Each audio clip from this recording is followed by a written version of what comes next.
चाहूँगा कि धूल जैसे कदम से मिलती है, ज़िंदगी रोज़ हमसे मिलती है। ये बताया घने अंधेरों ने रोशनी अपने दम से मिलती है। आज दुनिया में ऐसे कितने हैं जिनको शोहरत कलम से मिलती है। ये तो मैं कहूँगा इनके लिए कि इन्हें भी इतनी ही शोहरत हासिल हो। और रही बात आपने कविता की कही तो केवल ये कहूँगा चार पंक्ति की मशीनी ज़िंदगी शहरों की हमको मुँह चढ़ाती है, न ये हंसकर सुलाती है, न ये हंसकर जगाती है। हमारे गाँव के छोटे से घर के लंबे आंगन में सुबह जब धूप आती है तो वो भी मुस्कुराती है।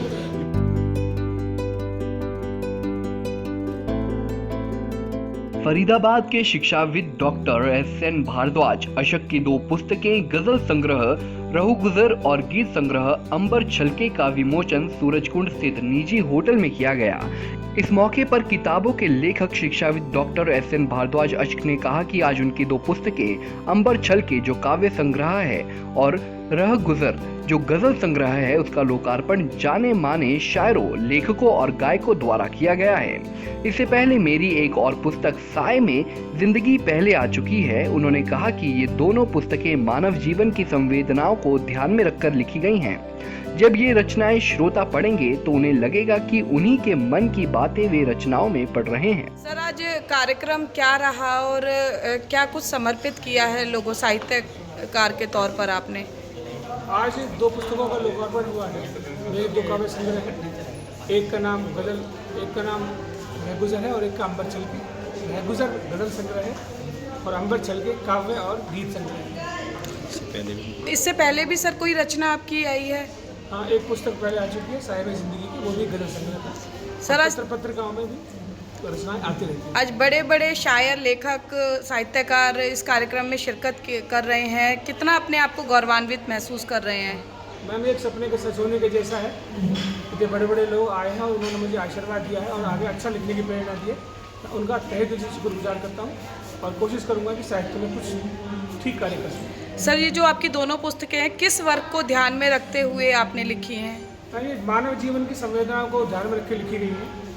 हमारी और आपकी बातें हैं, सुख की बातें हैं, दुख की बातें हैं, गरीबी की बातें हैं, भावनाओं की बातें हैं और इस तरह से प्रकृति के साथ भी कुछ समन्वय स्थापित किया गया है कुछ रचनाओं में। तो ये रचनाएं जब दर्शक श्रोता पढ़ेंगे तो उन्हें लगेगा कि उन्हीं की बात मेरे लफ्ज़ों के द्वारा की जा रही है। सर, आज डॉक्टर एस.एन. भारद्वाज जी की 2 पुस्तकें आई हैं, क्या कुछ कहेंगे साहित्यकार के तौर पर? देखिए पूजा जी, सबसे पहले तो मैं डॉक्टर भारद्वाज को इन 2 पुस्तकों के प्रकाशन पर बहुत बहुत शुभकामनाएं देना चाहता हूं।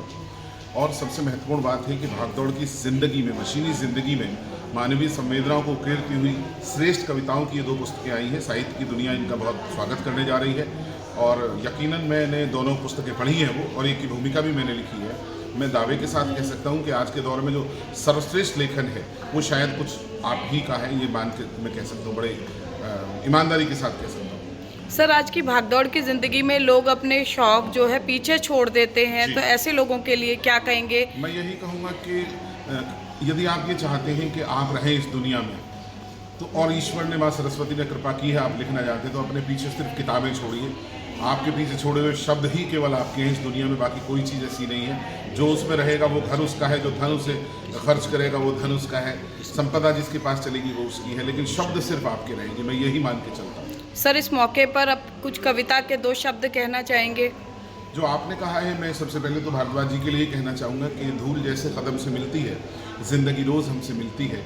ये बताया घने अंधेरों ने रोशनी अपने दम से मिलती है। आज दुनिया में ऐसे कितने हैं जिनको शोहरत कलम से मिलती है। ये तो मैं कहूँगा इनके लिए कि इन्हें भी इतनी ही शोहरत हासिल हो। और रही बात आपने कविता की कही तो केवल ये कहूँगा चार पंक्ति की मशीनी ज़िंदगी शहरों की हमको मुँह चढ़ाती है, न ये हंसकर सुलाती है, न ये हंसकर जगाती है।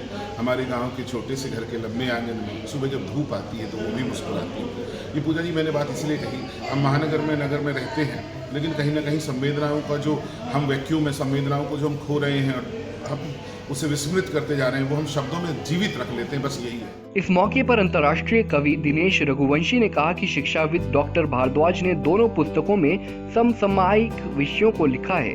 विशेष बात यह है कि भागदौड़ भरी जिंदगी में मानवीय संवेदनाओं को उकेरने वाली श्रेष्ठ कविताओं की दोनों पुस्तकें हैं। उनका ये बहुत अच्छा प्रयास है। उन्होंने इन दोनों पुस्तकों में हर पहलू को छूने का प्रयास किया है।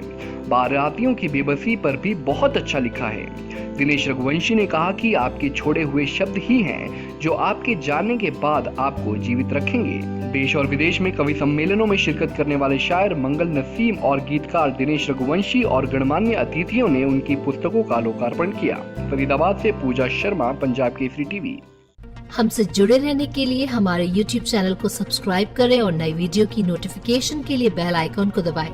अगर आप ये वीडियो Facebook पर देख रहे हैं तो लाइक जरूर करें और ज्यादा से ज्यादा शेयर करें। धन्यवाद।